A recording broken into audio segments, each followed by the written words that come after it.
Hey everybody, it's Pamela Donnelly, and I thought I would take a minute while I'm driving to appointments today to give you a couple of tips. So for you rising seniors who are trying to decide what prompt from the Common App personal statement options to select, here are some things I want you to know. First of all, when you have 7 options, it's a great idea to know some data regarding what's everybody else doing. So most commonly, actually, it's almost equally distributed over these last few years between prompt 1, 2, 3, and 4, that about 20 to 25% of students are doing those prompts. So the prompt about identity, for example, the prompt about overcoming an obstacle. Now, when you get to prompts 5 and 6, that number drops from 20 to 25% of students all the way down to like 3 to 5%. So it is really interesting to note that if you are looking to differentiate, word of the day. The word of the day is differentiate. That's what you want to do. You want to stand out. So it doesn't mean that it's a bad idea to do one of those other prompts, but take a close look at 5 and 6 and see what you think.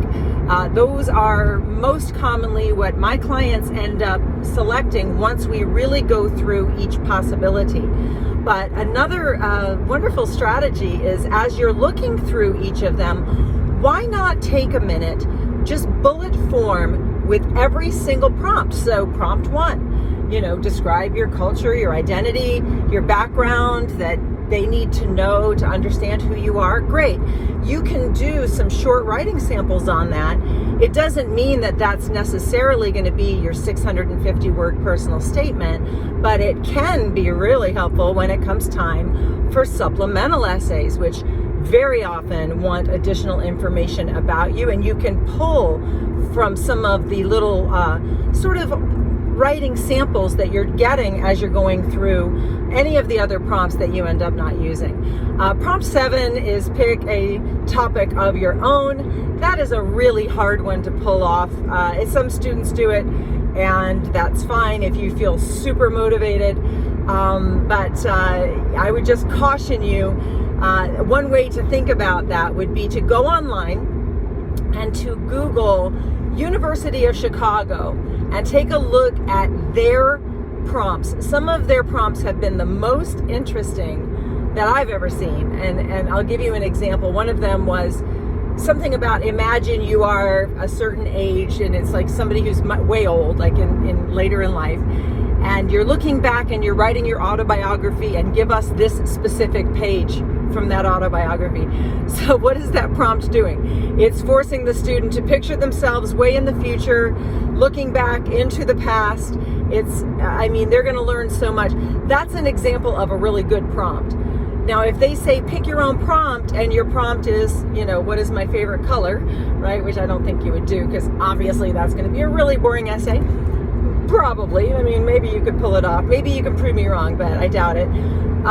So I just am trying to make the point that choosing a strategic prompt may be in your best interest. So before you just start writing and, going down the average, pathway that thousands of other students are going to do, why not take a minute to see what you would write about each? If you imagine that you had to write about each one, and take on a few bullets with some short paragraphs, just to kind of prime the pump and get yourself started.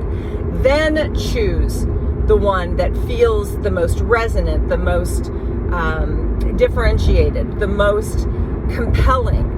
And remember that you're not just going to be, this is another really big point, you're not just going to be answering the prompt, okay? Yes, you're answering the prompt. You want to make sure you do that. But what you need to be doing is incorporating what I call many narrative threads into your Common App personal statement. Typical prompts seem to give an opportunity for 650 words of just, talking about something, whatever it is, right? Something you overcame, or something that makes you happy, or, an obstacle, whatever. These things in and of themselves can create kind of one-note essays, and you do not want that. You want to have a narrative thread. So I want you to think of your essay as a tapestry.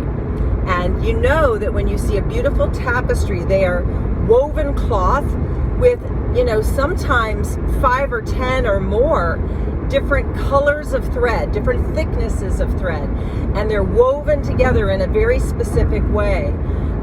What are some narrative threads that I recommend to my clients? Well, one that a lot of folks don't think about, but you really should be considering, is your major. Like, okay, if you have selected a major or you have a broad idea of your career path, your essay, even if you're talking about your background, your identity, something you've overcome, something that makes you lose track of time, any of those also give you an opportunity to introduce the reader to what it is you're planning on doing at that university. So don't forget that one of your dominant colors in your tapestry should incorporate your intended major or career path. Keep in mind that another narrative thread should be some of your extracurriculars. Now, I am not saying that you should be reiterating or just listing or, they're going to see your activities elsewhere on the Common App. But for you to add dimension to that can be really compelling, because just because they know you did a certain type of volunteerism or had certain leadership or athletics doesn't mean that they really have a sense of your values and how those values tied to the decisions that you made and the experiences that you had. So I do think that activities, look at a couple of activities and have those be a couple of other colored threads, and how much or how little is the thickness, right? Like maybe you just find interesting ways to weave it in. Remember, this is an art. Writing is an art. Style, tone, syntax, diction, all of these things have to come together. But telling the right story is where it begins. And so weaving a compelling narrative thread is incredibly important. So as you choose that strategic prompt, remember that you also want to bring in different aspects of who you are.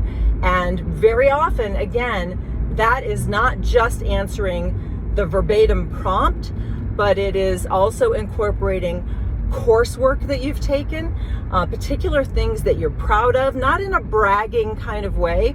Watch out for enough vulnerability and not too much bragging. There's a real delicate balancing act there. This is one of the reasons I love supporting my mentees, because a lot of times this is the first time students have done any of this type of writing. So helping just as a writing coach and as an admissions specialist, it just gives me a lot of joy. And I know now that we're in the middle of July, it's a whole lot of you out there, right? You guys are all just sitting there like, oh, I better pick a prompt and get going. All right, so there's some ideas from me to you, and I am rooting for you. Reach out anytime.